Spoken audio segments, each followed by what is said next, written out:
Thank you for listening to this PodcastOne production. Now available on Apple Podcasts, PodcastOne, Spotify, and anywhere else you get your podcasts. PodcastOne presents the Steve Austin Show Classics. Diamond Dallas Page, a self-made man, a guy who worked his ass off. This show was always dedicated to the working man and the working woman out there. And I wanted to focus specifically on a big part of Dallas's career. And I know, Dallas, it's a part of your career that you're very, very proud of. It was Feud of the Year for 1997 with Randy Macho Man Savage.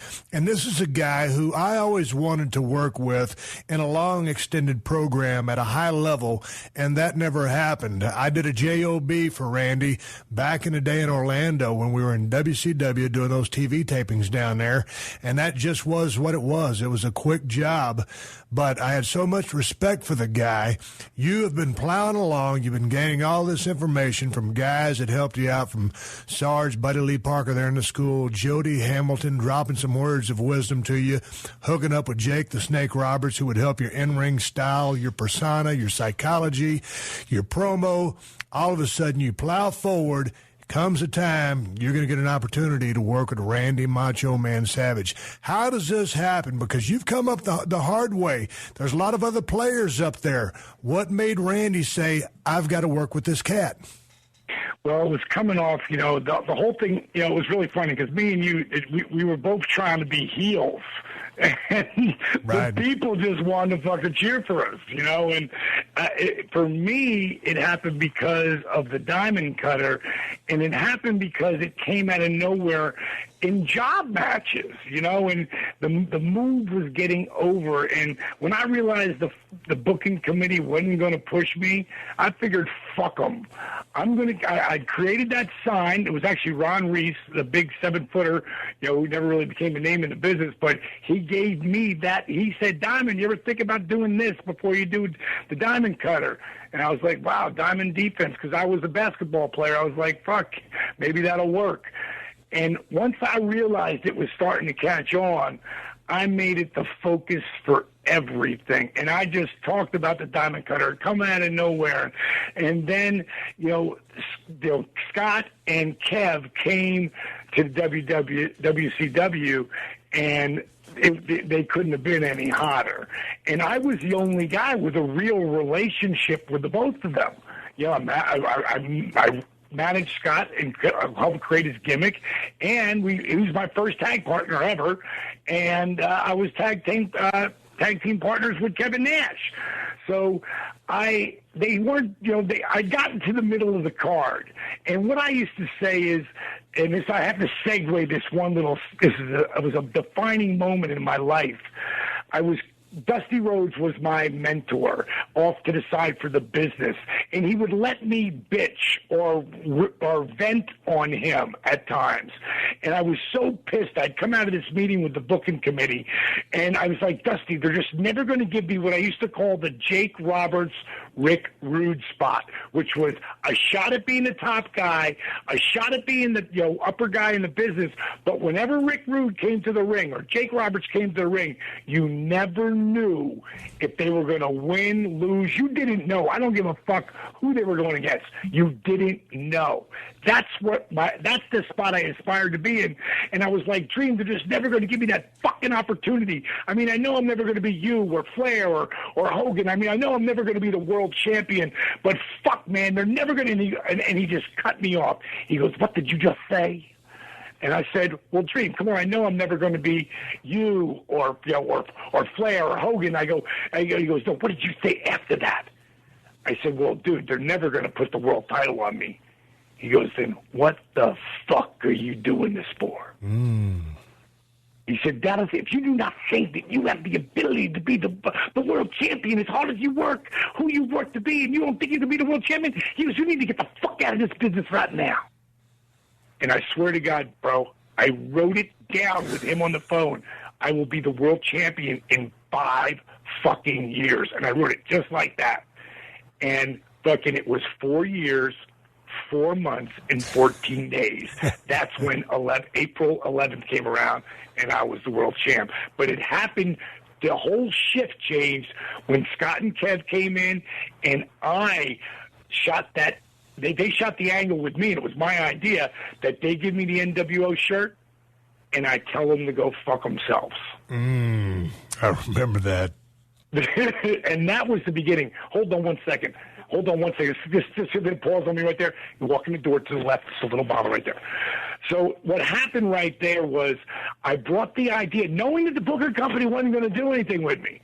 I went to Kevin because I knew Kevin and Scott created their own destiny. I went to Kevin, told him my idea, and he loved it. And he said, go tell Bischoff. I go, no, I got to tell Scott. And he goes, dude, you don't think Scott's looking to pay you back for creating his gimmick and giving him a job when his wife was pregnant? By the way, she was pregnant with Cody. You know? And he's like, don't you think he wants to help you? I go, yeah, but he's doing the job. He's doing the diamond cutter, so I got to ask him. So I went and asked Scotty. He was like, done. That night, we go to the bar because we had the luxury of having Nitro on, and then they played it again. So we could all go to the bar and drink some beers and some shots and watch the show. So I went with Nash and Hall, and we sat down with Bischoff at one of the tables in the bar. And I had Kevin tell him the idea where I took the shirt on, hugged Kevin. Scotty gives me the high five. He goes to shake, and as he goes to leave, bang. Kevin comes at me over the top rope, through the table. I take off through the people. Kevin pitches it, and Bischoff shakes his head, and he goes, I don't know. You know, nobody's dropped you guys yet. And Scott Hall steps up, and he says, if being you, I know you guys are tight. He goes, and being your friend is a detriment, I don't know if I want to work here. I was like, wow. You know, I always say it's not about who you know or who you know or who knows you. I always say it's who's willing to say they know you. Who's willing to put their name on the line for you? And those two fuckers did it right there. So when we did that and that fucking place exploded, Randy being one of the smartest guys in the business, and you know if you could stay on top for 5 years, you really made an impact. But if you can stay on top for 10, 15, or 20 years, well, you fucking really know how to play the game that we did. And Randy, that motherfucker had been on top for 20 years. And he saw, okay, finally Diamond's hot. I want to work with him because I wasn't going to make that call. I think I want to work with Randy Savage right now. I had zero stroke. So it was such a compliment to me. And here's a backstory on that angle. This is 2 months before. Me and Bischoff are sitting at the Longhorn Saloon where we used to drink all the time and catch some steak and beers and shots or whatever and, you know, talk about the business.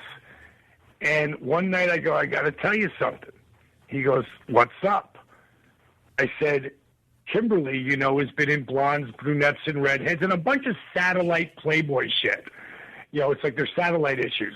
I said, a couple of months ago, they contacted her for celebrity nudes.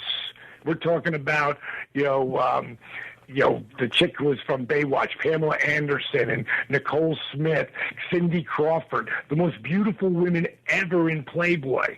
And they want to film pictures with Kim and me, like me going to put my boots on and her just about to put a dress on. So shit like that. So they take us in, and I tell Bish, they brought us in, they shot us for a 2-page spread. Playboy loved it so much, they asked us to go back and shoot again for a 6-day spread. They go, Kimberly's going to be naked on there? I go, it's Playboy. Of course she's going to be naked. And you're in it? He goes, you might lose your job. You got a morality clause. And I said, well, then maybe Vince will do something with it. And long story short, that became our angle where Savage brought out that Playboy issue where Kim was in the centerfold and spray painted NWO in black over her nipples and the crack of her ass. And that became our whole angle and why they attacked her and blah, blah, blah. But it was amazing to be in that spot with Savage. And the really, when I first did everything I did with Savage in the beginning, I barely felt him, because he was so smooth. But as soon as that friggin' light, that camera came on, and it was impact time, the first time he hit me, I seen a big blue flash. He knocked the shit out of me. And you were talking about that elbow up the top rope. Man, you taking it, when that elbow comes down on you, he comes down on you. But the thing I always heard about Savage was, you really had to gain that guy's trust because he truly didn't trust anybody. So how was the guy wired? What was it like just talking to that guy one-on-one? Because this was a long-running feud. This was a feud of the year. So what did it take for you to gain his trust or for you to trust him? Well, to me, I had no other choice, for starters, and that would come in time. But the whole thing with Randy, he wasn't going to put you over until he knew it was going to mean something. So we had done that loop going into that pay-per-view, and we'd worked together about 12 times by that time. But there was never a finish, ever. It was always, I'd come back and boom, big NWO run-in, schmaz, I get left laying. And one night in Florence, South Carolina, Arn Anderson walks in to, the dressing room, and just me and Randy just happened to be there. And we're getting ready for the match. We're in the main event. Now, I have to prelude this to let you know that Arn Anderson let me know in a booking meeting one time that I was never going to be a top guy because I was perceived that I would never be, that I wasn't a top guy. And he told me because Savage, Hogan, Sting, Flair, or Luger will ever put you over. It was a pretty heated discussion we had, me and him. Long story short, this is about a year or so later. And he's coming in to ask Randy, what do you want to do for the finish? And Randy looks up at him, goes back to putting his boots on. He goes, I think I want to take the diamond cutter. And Arn almost fell over. And me too. And he says, Diamond, I hope you realize what an honor this is. And I looked at him like, are you fucking kidding me? Did you really just say that to me? I go, yeah, I do, Arn. And I love Arn. But at the time, we were still in that spot, Right. And I really do. I have a shitload of respect for him. But there was just conflict we had going into that. So we get out there and we do our match. It's Florence, South Carolina. There's no cameras. We have a hell of a match. I fucking blow a huge comeback. Boom, he shuts me down. He goes to slam me, and I turn into a diamond cutter, and that fucking roof blew off. And I just laid there as the ref went, no, whatever he had done, counting it off, and I just lay my arm across him. 1, 2, 3, and it was like there was a moment of silence, and then the roof exploded. And because the parents could not believe I just fucking beat him, And the internet wasn't as live as it is today because they wouldn't have done that because it would have went all over the internet. I beat them. You know what I mean? So they couldn't have done this today. But all over Twitter, everybody would tweet, DDP beat Savage, oh my God. So he's laying there looking up at the lights. I'm laying there facing the mat. And you watched Maxwell Smart back in the day, back when we were kids, It was like the cone of silence, Steve, came down over us. And as loud as it was, I could barely hear them. All I heard was, well, I guess we know what we're going to do at Spring Stampede. Oh, Jesus Christ.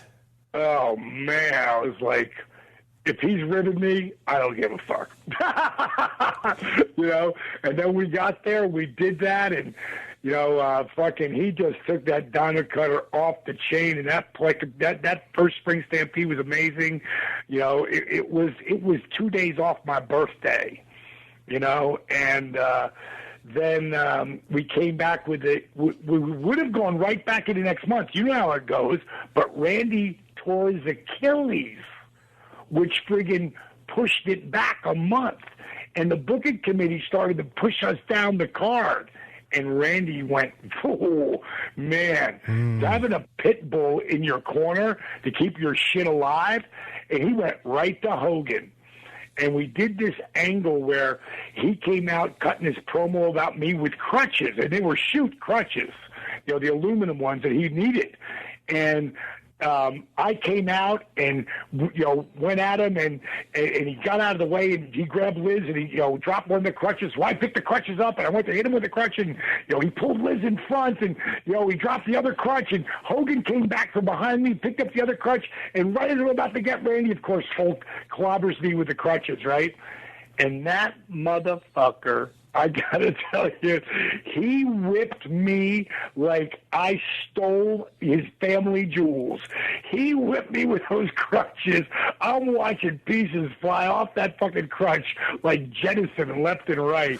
And a side note, I go back, to the locker room, thank Hulk for whipping the shit out of me, thank Randy, and Kevin Green, remember him, the football player? Oh, absolutely. So Kevin's there, and I just got out of the shower, right? I'm going to grab something behind the monitor. So for anybody who knows, the monitor is where we watch the show in the back. And Kevin Green's face goes, Diamond, what the hell happened to your back? I go, didn't you just watch that out there? Like, his eyes got big as grapefruits. He's like, oh, my God, that was, like, real. I go, yeah. It was. And I just walked away. But to see his face, and that kept us alive. And the promos that we did in the following pay-per-view, we did it. And anybody, because I know a lot of people watch YouTube and stuff, the following pay-per-view, I went out and cut a promo on Savage with the crutch, because I just got the shit whooped out of me with the crutches. And what happened was, when he came to the ring, they pulled him back, and they pulled him back and forth. And when I finally, when they sent the NWO, I started whipping motherfuckers with these crutches. And I think it was Bagwell or it was Vincent, I'm not sure, Virgil. I went to hit him across the stomach, and a piece of, I'll find it, Steve, and send it to you, a piece of the crutch, which is an inch around, and it's aluminum, and it's jagged, and it's 7 or maybe 12 inches. It breaks off on his stomach and starts heading into the audience. Oh, missile, bro, going I don't know how many miles an hour. But thank you, God, thank you, God, thank you, God. I've said it 1,000 times, even when I still watch it. It hits the middle rope and bounces back. What's the odds of that? You're listening to another classic episode of The Steve Austin Show, only on PodcastOne. Let's talk about your best defense for the unexpected. Are you prepared if the unthinkable happens? If a medical emergency arises, Air Medcare Network provides members with world-class emergency air transport services to the nearest hospital with no out-of-pocket expenses. Join today and never pay a dime for your medical flight when flown by an AMCN provider. Insurance doesn't always cover the full cost of a medical emergency, so this is a great way to secure financial peace of mind. Memberships cost as little as $85 a year for your entire household, and right now, as a listener of our show, you'll get up to a $50 Visa or Amazon gift card with the new membership. Visit airmedcarenetwork.com/Steve and use offer code Steve. No matter where you're at in the game of life, an Air Medcare Network membership is the protection no one should live without.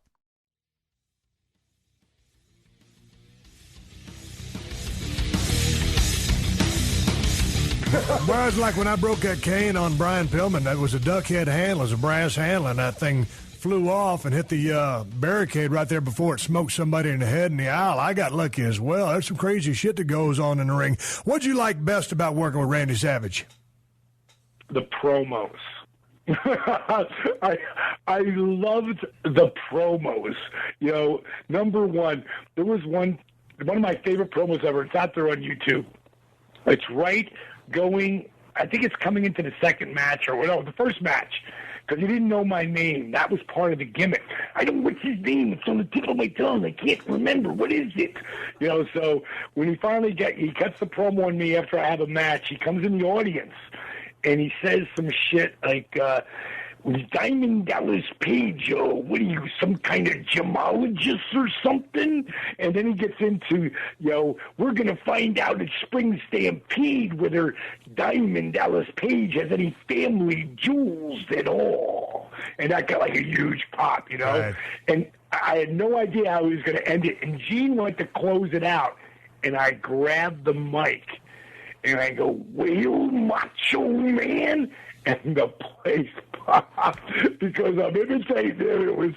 I was like right on with him at that time, and I said, "Since I'll be bringing the lady," I go, "and don't forget to bring that little bimbo Liz with you." And that got a real like, whoa. I go, "Since I'll be bringing the lady, you might as well bring the tramp." And fucking to watch him, what did he say? Because it was like, I didn't tell I was going to see all this shit when you're out there, and you know what you're going to say, but you save some shit for your other guy to zing it with to get his shoot reaction, you know. That was fun, man. And the match themselves, you know me. I like to lay my shit out. I like to know where I'm on the match. But I always call the best preparation with improvisation. With Savage, we knew exactly where we were going to go at all times, but we would drift off all the time, man. And right on cue, come right back to where we were. We wanted to be in that match, and you know, it was an awakening, man, to the business like I never could have gotten. It was sort of like what you did with Brett. You know, and what really exploded your career, you know. I had that with Randy, and it was really special. And one of my favorite things was the La Parker thing, which you had brought up. And what I actually thought you was La Parker. I remember that match. I remember it like it was yesterday. It was awesome. Nobody knew, Steve. I'll tell you who knew. Terry Taylor, as he was in charge of some part of the shit backstage. Tully, of course, knew. Bischoff knew. Randy knew. I knew. And La Parker had no idea why he was summoned to the ice skate. This was like one of those 12,000, people arenas that the guys that got the local hockey team, So maybe it was like 8 to 12,000 people. And it was, I can't remember what show. I think it was Nitro. I can't remember what show it was. So I go to the skate room, and there's La Parka, and he speaks next to no English. And we're sitting around, and we got hours to sit around. So at some point, spoken in broken Spanish, I get him up and showing me how he walks, and then me imitating him, then him showing me, then me imitating, and then how do you do this? So I did all the little manners. I had hours, bro, before I got in. So I got the gimmick on, and you'll appreciate this, because one of the baddest son of a bitches ever in our business, Paul Ordorf, he's an agent at the time, and he's going around just saying what the finish is, and he's giving it to different groups of guys, and he's got his glasses on, and he's looking down at the sheet, and I guess he comes over, he knocks on the door. I open the door, and he goes, okay. He used to call him La Parker. That was he's La Parka, but he called La Parker. Okay, all right.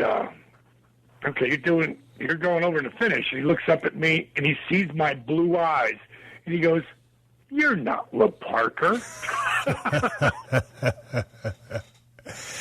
And I just looked at him. He goes, "I love it." And he walked away. And to go out there, I knew friends of mine who worked in the company who were home that night. And when they saw it, jumped out of their seats going, "Paige is going to kill La Parker. Oh, my God, I can't believe he used his finish." And then when I pulled my mask off, man, that was exhilarating. That was a crazy moment. Hey, how about he had to have been probably the most intense catch you ever worked with, Randy Savage, correct? Absolutely. I'll give you how intense. At Thanksgiving, like our angle had started on my birthday in April. So now it's Thanksgiving, and this guy, he's made me. He's put me in that spot. And Kevin and Scott, they lit the rocket. He took it home, and I had a lot of people back then. Remember, we all had pagers back then, so I was getting all these pages from people. "Happy Thanksgiving, D. Thanks so much for helping me, get in the company." I helped like 30 guys get jobs, so I had a lot of guys that were being very appreciative at Thanksgiving time. I'm thinking, who am I thankful to? After about like the 28th one, I'm like, fuck, who am I thankful to besides Dusty, Jake, my family, people who know, because I would tell them all the time. I always say there is no Diamond Dallas Page without Dusty Rhodes. I mean, I've said it thousands of times. I never forget where I came from. And I'm thinking, well, who else doesn't know? And I go, fuck, Randy doesn't. I'll bet you he doesn't know how much I appreciate this. So I pick up the phone. And I leave him a message. I go, hey, Randy, this is going to sound really corny, but, I got a bunch of people tweeting me, Happy Thanksgiving, and thanking me for helping them out, getting a job here and blah, blah, blah. And I'm thinking, who am I thankful for, man? And I think, fuck, Randy Savage, dude, I've got to call you and thank you for really helping me get to this spot. I couldn't have done it without you, man. I really appreciate it. I hope you have a great Thanksgiving. I hung up. Well, the next week, he's not the TV. I think he's on vacation. So it's like 2 weeks later, and I see him backstage. And when he, the way he walked around sometimes, that was that motherfucker in the back, too, and you know that. He's wired different.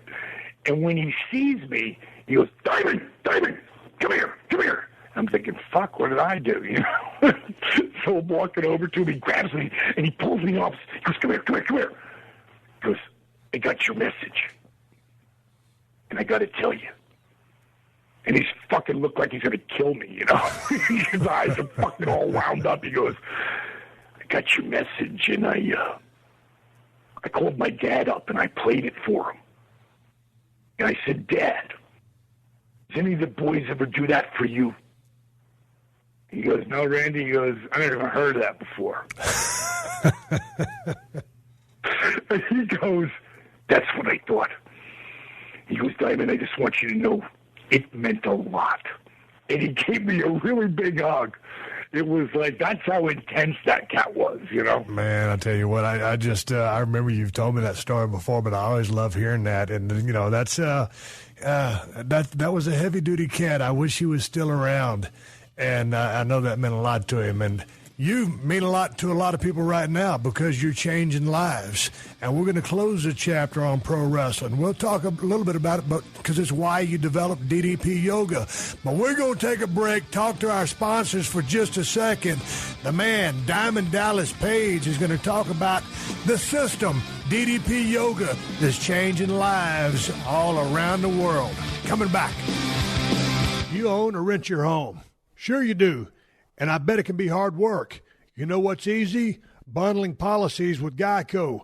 Geico makes it easy to bundle your homeowners or renters insurance along with your auto policy. It's a good thing, too, because you already have so much to do around your home.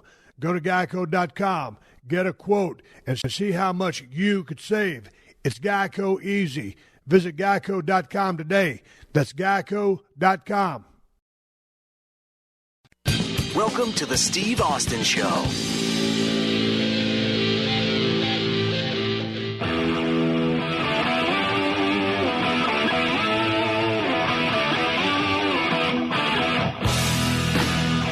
right, here we go.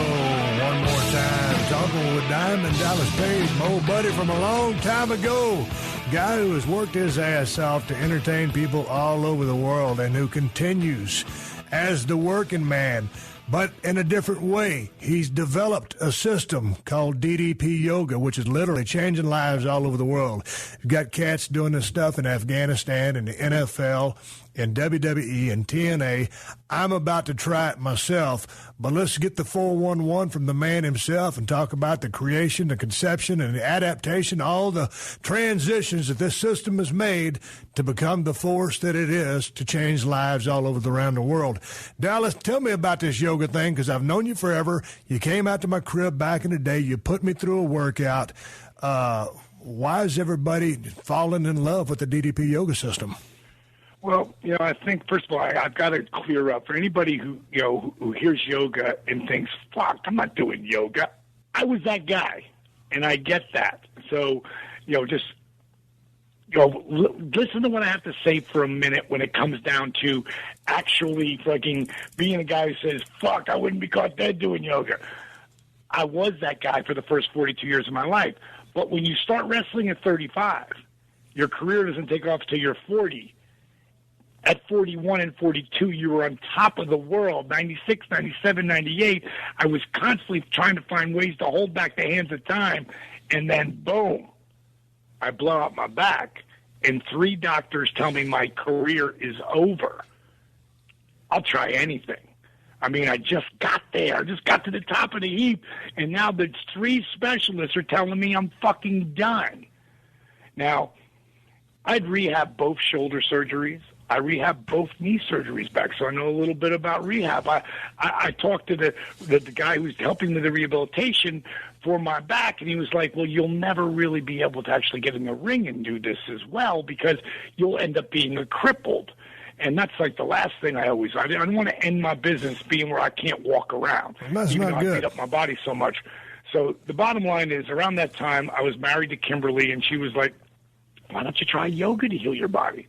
Like, yoga? I'm not fucking doing yoga. And You're from Jersey. You ain't doing yoga? That's where I was in the beginning. I wouldn't do it, and that was my mindset. But now they're telling me my career is going to be over.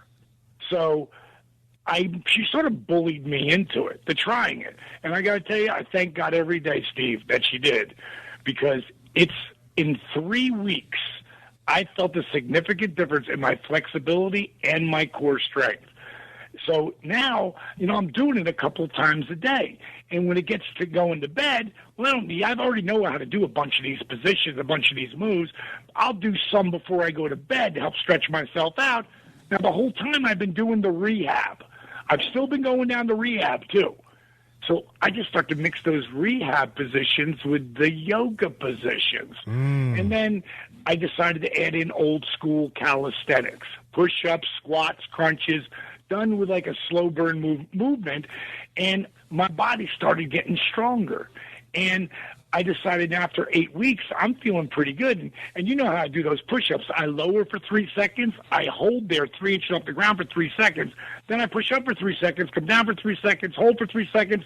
Then I go into a yoga position, a cobra into a down dog. Well, in the beginning, I had to do my push-ups on my knees like a girl because my back was blown out. My core was gone. Eventually, I got off my knees, though. Eventually, those 3-second push-ups became 5-second push-ups. The 5-second push-ups became 10-second push-ups, and then it became sets of 10-second push-ups in my workout. So now my body's getting stronger. I decide I'm 8 weeks into this rehab. I decide I'm going to get on that Stairmaster, and I'm going to start to really work, get my cardio back up as well. And, I do my workout with a heart rate monitor. And I want to make sure that I stay in my zone so I don't overtrain myself or hurt myself. So I get on that Stairmaster, and I stay right at my heart rate about 130, 133. That's low enough where I won't hurt myself, but it's high enough to burn some fat and get some cardio going. And about 3 or 4 days of doing that, I get off the Stairmaster, get on the mat, and I'm doing my shit. And I guess I'd done some 10-second push-ups. I was into some kind of engaging physical part of the workout, and I happened to look at my heart rate monitor, and it said 140 beats a minute. I'm thinking, how the fuck is that possible? I'm not on the Stairmaster. I'm on the mat. Right. And then I started to realize, and today it's like a whole different level than it was back then. But I started to realize that every time I flex or engage a muscle, my heart has to beat faster to get the blood to the muscle. And what ended up happening is I ended up developing, completely by accident, a kick-ass cardiovascular workout that would dramatically increase your flexibility and your core strength. But the key is here, minimal joint impact. No wear and tear on your body while you're strengthening your core and increasing your flexibility. So in less than 3 months, I was back in the ring. So at 42, they said my career was over. At 43, I was the heavyweight champ of the world. And I'm going to keep doing that shit. And I started turning people onto it. And it just started, one by one. It was sort of like my career as a wrestler. I turned one person at a time on to being a fan. And that's what happened with DDP Yoga. And then the disabled veteran. I remember you. Were you in Mexico when you saw that video went viral? Is that where you were? Yeah, I was in Mexico. It meant a lot to me, dude. You called me up. and you were so proud of me for that video taking off. Yeah, but see, I was proud of you because I used to live with your ass when you started this thing, and it went through all the transitions that it did and ended up turning into DDP Yoga, and I'm sitting there. Because living with you was a unique experience. I mean, if one thing about Dallas is, man, this son of a bitch is crazier than a shithouse rat. Love him to death. An absolute clean, neat freak. Everything is organized. And as soon as the son of a bitch gets up, after he wakes up, he sleeps in late, but he goes in his office and starts working. Then, he'll go out and chase some trim every now and then, but you work your ass off. This has been a labor of love and your passion for so long and saved and turned around your career. Finally, it starts paying off for you, and then you see the transformation that it makes for Arthur Borman. When that thing blew up, it was like, man, I might as well have invented it. That's how happy I was for you. It really blew the company, made it $1 million company, in 1 year. Now, it took 10 years to get there. A lot of blood, sweat, and tears on your end. Yeah, absolutely, and belief, because believe me, I had $500,000 of my own money in this. As this venture went on, Steve, I know you know that I put everything into it. I wouldn't take anybody else's money because I wanted it to be. If I fuck up, I want it to be on me. I don't believe in other people's money. If you really believe in your concept, if you want to own it, like I do, but I would start to, like anybody, pull themselves down with what I call emotional gravity, and start thinking, God, did I really like so many wrestlers? And, we've been fortunate. We've been smart with our money, and we've worked in that direction. But a lot of poor guys, they weren't, and they made bad investments. And sometimes I would say to myself, when I was like $300,000 or $400,000 in, like, did I fuck up? Did I put everything into this and it's not going to go? And then I get that email from a complete stranger and thanking me. I just got one just now. Went through my publicist, came right to me. I mean, if you go to DDP Yoga, one word on Facebook, read what people write. They would find a way to get to my direct email because there was no Facebook. There was no Twitter. There was none of that shit. And they'd find a way to get to me and thank me for helping them change their life and creating this program. And I go, this is going to be unbelievable. And I get on the mat, and the number one thing with the mat, I know I'm walking off de-stressed no matter what. And I've never walked off the mat ever in my life going, fuck, I wish I didn't do that. But I'll guarantee you, I left the gym 5 to 10% of the time going, oh, fuck, why did I let my ego check in there? My shoulder, my pec, my tricep. I'm always doing something to myself. But with that workout, it would just focus me. And Arthur's story, it radiated with so many people. It gave... I gave one guy hope. He has given millions. We're over 9.4 million views on that video. 9.4 million. That's absolutely incredible. So you've got the website, ddpyoga.com? Right. So people can go on there to check out the system. You've got all your... How can people find access to the program? Well, that ddpyoga.com, if they want to invest in a program, they want to get it. Out of it, like the Twitter, I'm always on Twitter. I have a guy who helps me named Bill, but I'm the guy. When it comes from me, it comes from me. At Real DDP and at DDP Yoga on Twitter, and I got a lot of people, a lot of force of people. Always, you become more accountable, and that's what people need. They need accountability. That's what DDP's accountability crib's all about. Just being accountable. It just makes you work harder, makes you focus more. It helps you manifest your dreams into a real reality.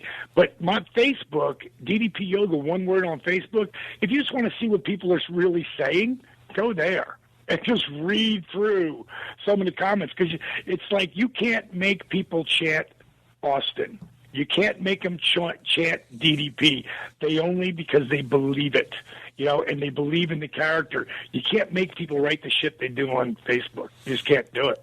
You can control a couple, but you really can't control the masses. And, the whole thing with DDP Yoga is once you get, the program, we invite you to Team DDP Yoga. And I think I said it earlier in an interview I did today. I don't, anybody who wants to go sign up on teamddpyoga.com, go check it out. even if you're just looking for the inspiration, to keep focused on whatever goal you're going to get. And I know at some point people are going, damn, I got to try this shit, because everybody seems pretty pumped about it. But you just got back from Mexico on your DDP yoga seminar, that was a big success. I saw the footage that you had on your website, and looked like everybody was jacked up. It was a neat video, you guys. You did like 2 hours and 2.5 minutes. Yeah. So what's the next movement? What's the next step for DDP yoga? Well, it'll only hit like worldwide, monster exposure. We do an infomercial. We finished it. I put all my own money into it. I call it a documercial, and because it's really inspiring things as opposed to, inspiring stories. It's not about, hey, look at my abs. It's like, hey, look at my life and what I've done with my life and how I own my life. And, we just started it. One of the biggest things we're doing, besides getting ready to launch the, which I'm going to call a documercial, we'll launch that this fall, getting ready for the new year. But the thing I'm the most excited about is we started the DDP Yoga Challenge. And what that is, it's a $25,000 contest. There'll be 3 winners of $5,000. And we're talking about an inspiring blog, video, using YouTube or Vimeo, written copy, pictures. What are you doing to inspire yourself to own your life? And while you're inspiring yourself, you're inspiring others. So whoever has the net, we started this contest about 3 weeks ago, and in another 2 more months, we'll hit the 3-month mark where we're going to award someone $5,000 for having the most inspiring blog. Then we're going to do it again when we hit the 6-month mark. Who's had a most inspiring blog over the last 6 months? Now, it can't be 2 winners. It can't be 1 winner. There'll be 2 winners. Then we're going to have one at the end of the year. And at the end of the year, that'll be 12 months, and we're going to give another $5,000. Now, out of those 3 winners, we're going to give, there'll be 3 of them. They'll all go on a year. So who's the most inspiring blog out of that? I've got my 5-6 people who are really inspiring, from Arthur to this woman, Stacey Morris, who lost 185 pounds in 18 months and has kept it off for 2 years. This woman, Terry Lang, who's a major force. She's the godmother of DDP Yoga. They're all the people who are going to be picking the winners of the 3 winners, and whoever wins out of that 1 year, blog combination, they're going to get another $10,000. Now, if you want to see, if you go to ddpyogachallenge.com and watch the video there, we went to Arthur Borman, because we got to take care of him. He's the most inspiring guy over the last year. So we went to his house, and I was also say you got to see his expression, because there was no expression. He didn't know what to think. He didn't know where to should have wind his watch. He was speechless. It was great. He was in a bad way. The money came at a great time, and you can't get a more inspirational story than Arthur Borman. It was priceless, man. And it's a way for us to actually continue to move out into social networking. And I know you're a big guy on Twitter, and you're friggin' shit. Some of the shit you put up there is funny as shit. But what you're doing now with your blogcast and stuff, we know that it's all about social media. And this is how we're reaching out. Olive, I guess the guy's Fit for Life, the guy who used to do $100,000 contest. Like my partner, Steve Yu, his wife won that Fit for Life contest, $100,000. So he knew what that happened in their life and how it just blew out there. So that's what we're trying to do. We're going to do a $25,000 contest this year for the most inspiring blog. And next year, I'm sure it'll be a $50,000 contest. The year after, it'll probably be $100,000.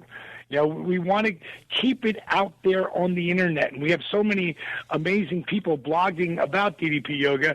And we were just down in Mexico at the retreat. We had 80 people there.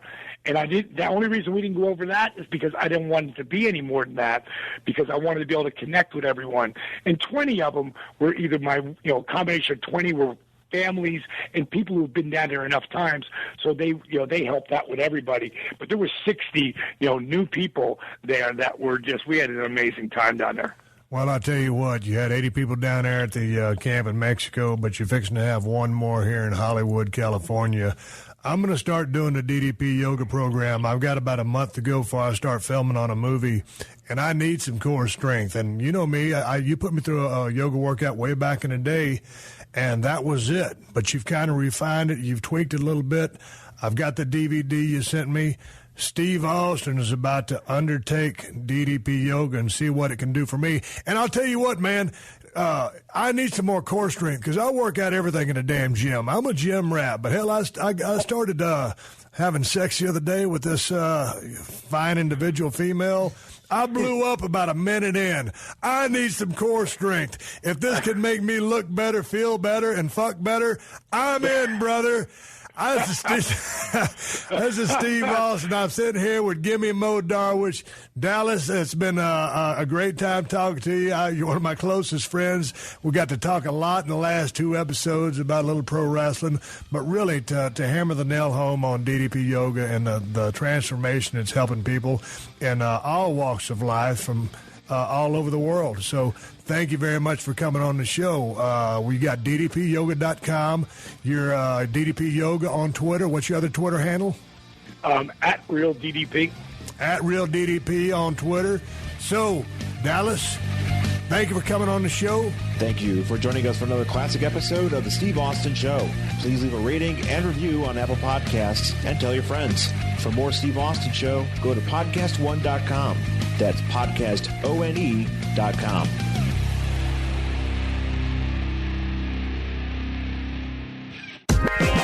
Hey, what's up? It's Meta World Peace here.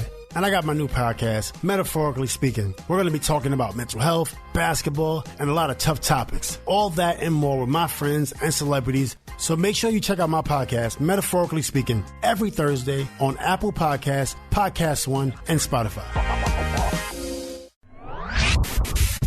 Yo, what's good? It's your boy, Big Brother Jake, a.k.a. Jake Warner, my government name. Check it out. I host a show called the Big Brother Jake Podcast. And I've taken my talents to the biggest and baddest platform on the planet. That's right, baby. PodcastOne. My show is unique as I talk about everything. Life, sports, entertainment, being a single dad juggling several jobs. I'm a hot mess, but it's damn entertaining. Subscribe and review now on Apple Podcasts and listen on PodcastOne or wherever you get your podcasts.